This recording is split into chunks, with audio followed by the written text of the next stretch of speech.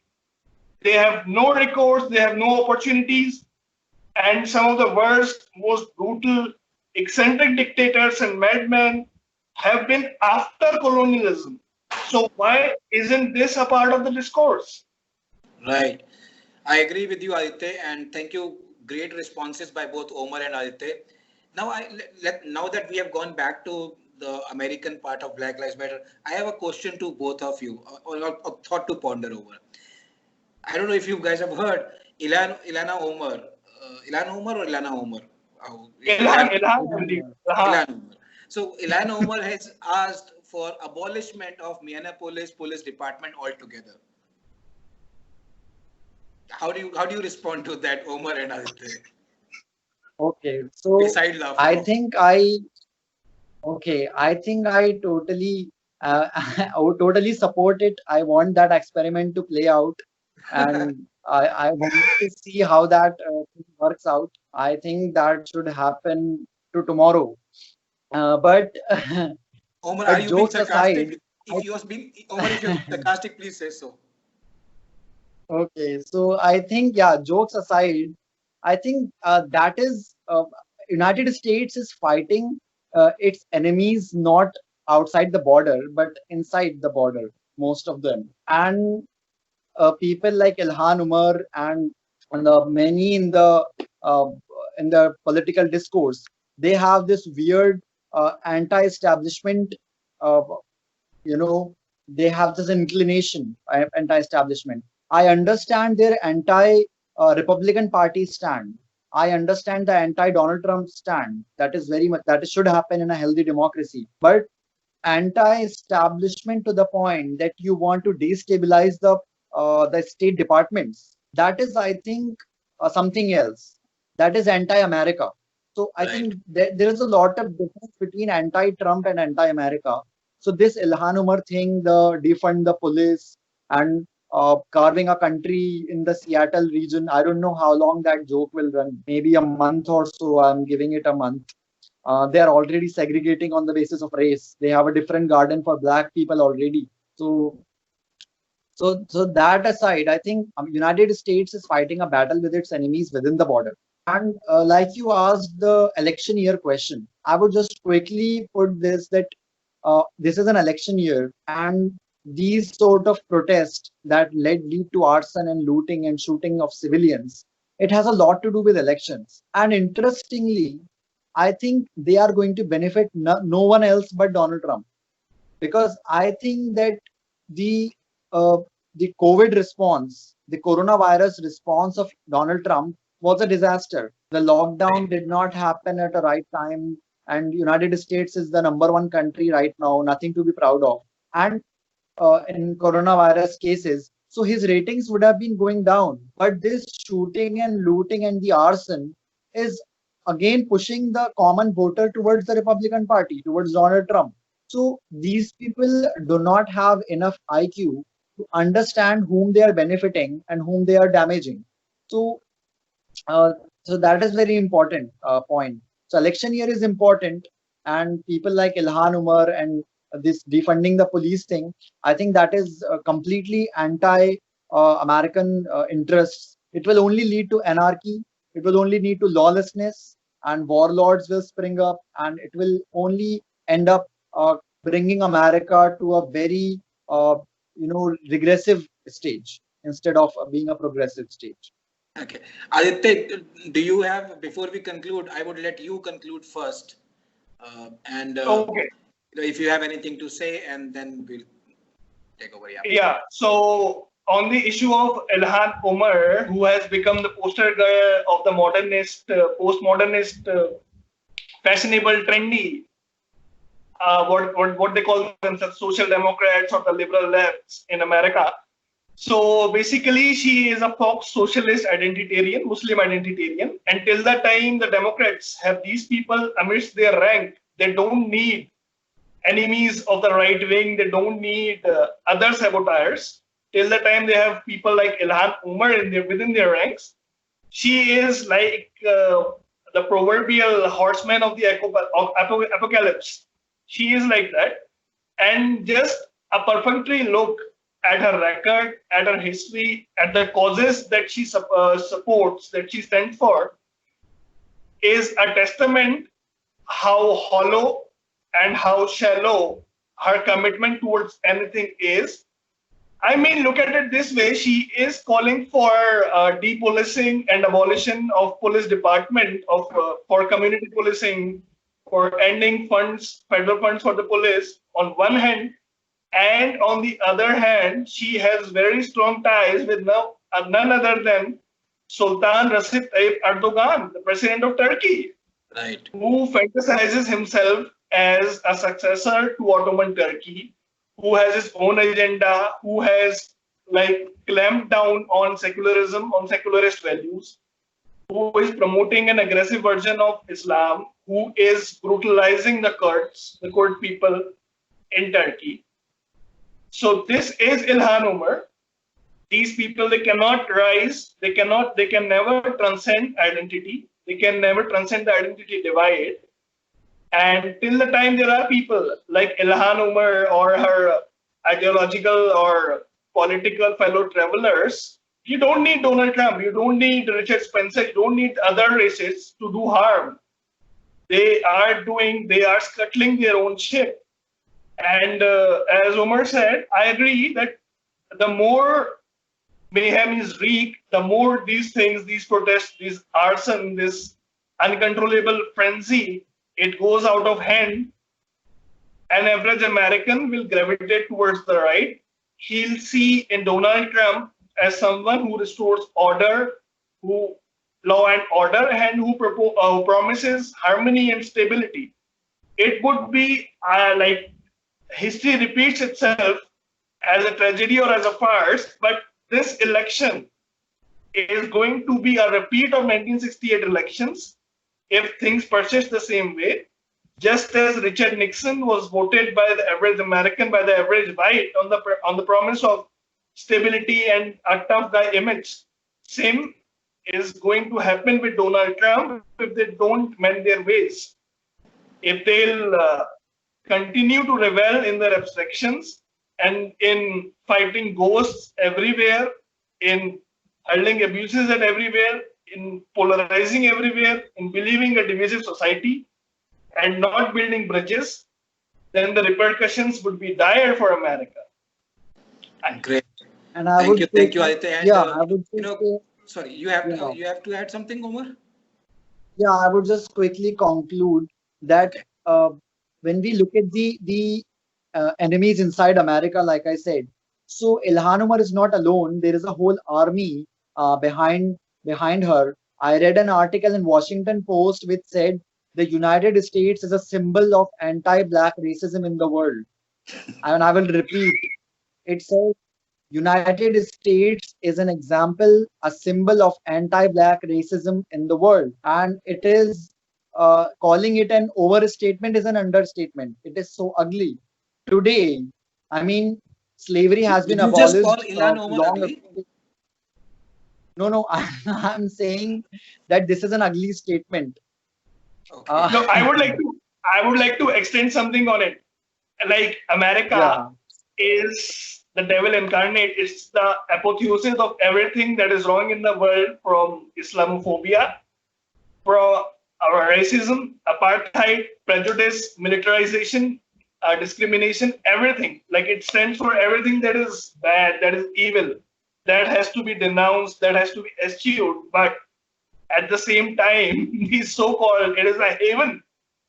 It is the only country that is giving sanctuary to so many deluded social justice warriors. And it is the most coveted destinations for religious supremacists, chauvinists of every stripe, for every Islamist, for every ultra of any kind, it's the prime destination for every one of them. So at the first opportunity, they'll swipe their passports and gain an entry into United States of America. But it is the black hole. It is the place that is blackening everyone's soul, and that is Yeah. making monsters out of At the all of same us. time, yeah, at the same time, slavery is very much alive today in countries like Mauritania and Libya, Sudan, Nigeria, and Algeria. So these countries, slavery happens even today, but there is no outrage, global outrage of proportion of George Floyd.